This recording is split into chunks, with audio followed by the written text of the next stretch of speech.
Court broke that down and against it clearly. I really do appreciate y'all allowing these individuals to come here this evening, and hopefully we'll have more of them in the future.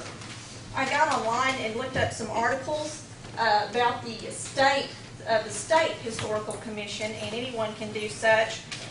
We have reports from the Fort Worth, from Abilene, from the Texas Tribune, and they clearly state that the Texas Historical Commission is going to be cut, and it's going to be cut by approximately 60%. It has already been cut once before, where they had about $100 million they were working with. They went back and they begged for them to reinstate $20 million to be used for various courthouses, which is great. I don't think anybody's denying that something needs to be done to this courthouse. It's a shame that it's in the state that it's in, and we only have our past officials to thank for not maintaining it in some form or fashion. I really don't think it should be in this terrible of a state. But the fact of the matter is that the state is in a big shortfall, a huge shortfall, $27 billion shortfall. And Perry has said one of the things that has to be cut 60% is the Texas Historical Commission. So therefore, we're going to end up, instead of working with $20 million, they're going to be working with about $7.3 million. That's going to be used throughout the entire state, $7.3 million. Wolf is the director. He also says that the Texas Historical Commission has 20 historic sites that they are mandated to take care of. They have a responsibility for that. Once they spend the money on that, out of 7.3, they'll probably have $4 million to work on annually. I don't think that we're going to be getting the funding for the grants that we had hoped would come in the first place. I think it's a reality you have to consider when what's going to happen when if we don't get the $5 million grant. We're looking at $8 million to redo only the outside. That doesn't consider the inside. So there really needs to be some planning put forth on this about how it's headed and what's happening. Our county is experiencing an increase in tax base, and we all know that, but we must be wise stewards of how our citizens are served and how the money is spent. It's a shame that it's in this state. Our roads are in a terrible state. The jailhouse is in a terrible state. Are we still going to be pushing dirt around 20 years from now on our roads? Are we going to use any of our funds for that? You know, what if we get stuck with the whole $8 million bill for our county alone? We have to consider these issues before we move forward. We need to have cost comparisons. We need to have reasonable and responsible plans for our tax dollars to be spent wisely. The citizens deserve safety within our law enforcement. We have a short fund there. We deserve safety within our roads. We have to consider all of these issues. Sorry. Okay, that's fine. As long as you wrap up, you're good. Right. I apologize. What we do is we knock it down and don't get the grant. I'm just saying consider it.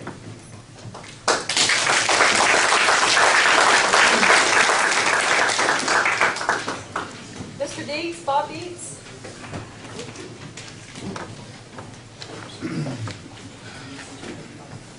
Thank you. Glad to see everybody here tonight. I wish you, Commissioner's Court, we have more night meetings in Commissioner's Court. You'll have this courtroom filled.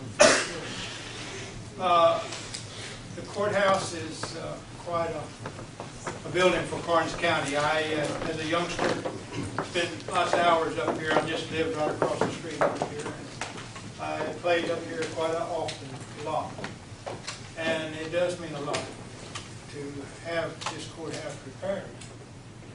But I think that it's a business situation that if we don't have the money, as they said, that there's going to be a cut in the money coming from the state, and we might not be in that lot of people that are going to give part of that $7 million or whatever it is. We're taking a chance. Sure, we're going to have money from the oil and gas in Karnes County, thank the good Lord. But it's not coming in the next week or so. It's going to be a while. And we're going to have to spend over here in this building that we are building out of our reserve. I understand $900,000 we're going to have to take out of our reserve in order to finish that out.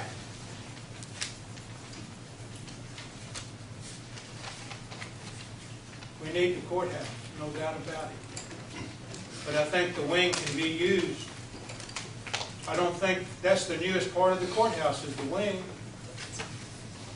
That's the better part of the courthouse is the wing. And I think it can be used until we can do better. Thank you. Thank you.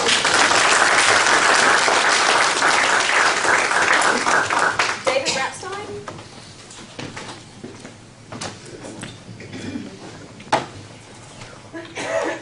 Good evening. My name is David Rapstein. I'm a third-generation Karnes County resident. I reside west of Falls City in the Three Oaks community on my grandfather's old ranch. I came here tonight to express my concern about the courthouse renovation and its potential impact on the county taxpayers. I want to thank the judge and the commissioners for holding this special evening meeting so all the residents can attend and participate. As I understand it, the County Historical Society wants to undertake a major renovation of the courthouse for strictly sentimental and historical considerations. The renovation project will apparently be in 2 phases, totaling somewhere in the neighborhood of $7 to $9 million. They plan to get the state to pay for 2/3 of it by way of a grant. The remaining 1/3 balance of around $2.5 million would be placed on the shoulders of the county taxpayers. $2.5 million is today's estimate, but as we have seen with other projects in the county, this figure will likely increase due to anticipated and unanticipated funding and construction cost realities. And I now understand that the funding from the state for this project could disappear altogether in view of Governor Perry's recent position where he said that funding for the Historical Commission should be stopped because the Commission does not provide a, quote, mission-critical service to the citizens of Texas. If that happens, then it may be that Karnes County could be stuck with 100% of the project cost. The Historical Society's intent to restore the old courthouse is an honorable and well-intentioned one. But in the current climate of severe state and county budget tightening, is it practical or is it simply the pet project of a few that is not representative of what the greater part of the county wants? Is it reasonable and fair to levy this additional cost to taxpayers who are already struggling to pay current taxes, food bills, medical insurance, and other basic needs? I believe it is not reasonable and fair to the county taxpayers. I believe the county needs to ask itself, what are the basic services it needs to be able to provide to its residents? These essential programs and services are evident. Adequate law enforcement staffing, a viable county jail, and good maintained roads to conduct commerce on. There has also been much discussion about whether or not the current oil boom in the area will be the cure-all for the county's funding problems. And the Historical Society has suggested that the oil boom is an answer to the funding of the project. I'm very skeptical that that will occur.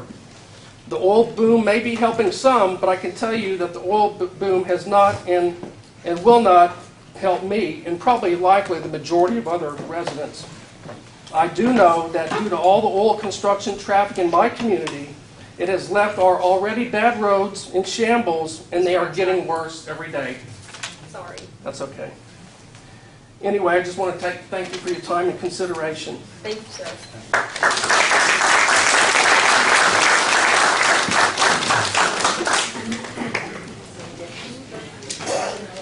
Connie Lawrence Rose.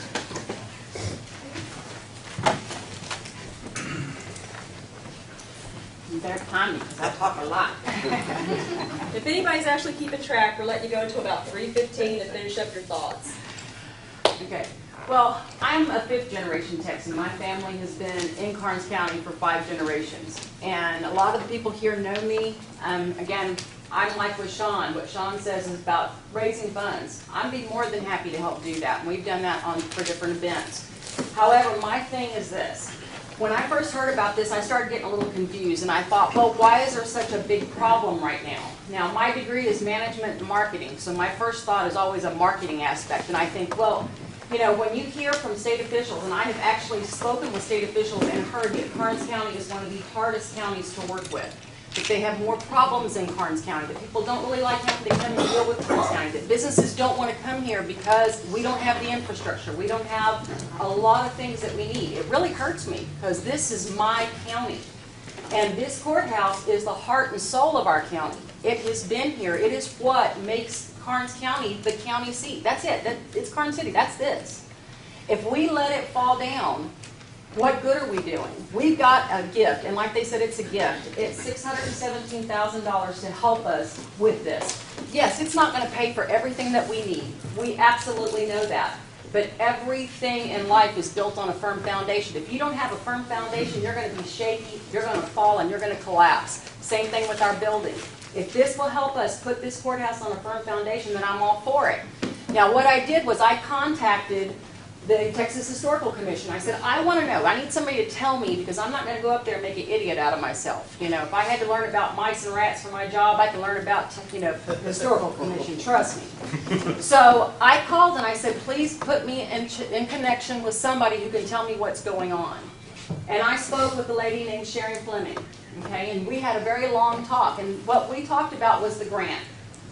Were we awarded this grant? Was this from last year's budget? Is this something that they could take away from us? And she said, no, this grant is yours. Now, you can give it back, and the state would be more than happy to take it from you. But it's already awarded. It was already in last year's budget. It's not something they can come back and say, no, you can't have. Now, future grants, sure, she's the first person to tell me we're getting cut. You know, we don't know that that's going to happen. But we can't sit on a slippery slope and say, well, maybe, we're not going to get this. We have to trust in the people in our community that are willing to help. We have to put our faith in the fact that we did, by the grace of God, become a boom town all of a sudden. We have to trust in that. But without a foundation here that we're standing on, every citizen I have heard speak so far is concerned about the welfare of our people. What about the welfare of the people that work in this courthouse on a daily basis? That's what I'm concerned about. When I hear stories like when you flush the toilet, it spews sewage in the basement, that freaks me out. Because I think, you know, last time I checked, concrete was porous. That means it's absorbing stuff. You know, and I wouldn't want somebody that I love to work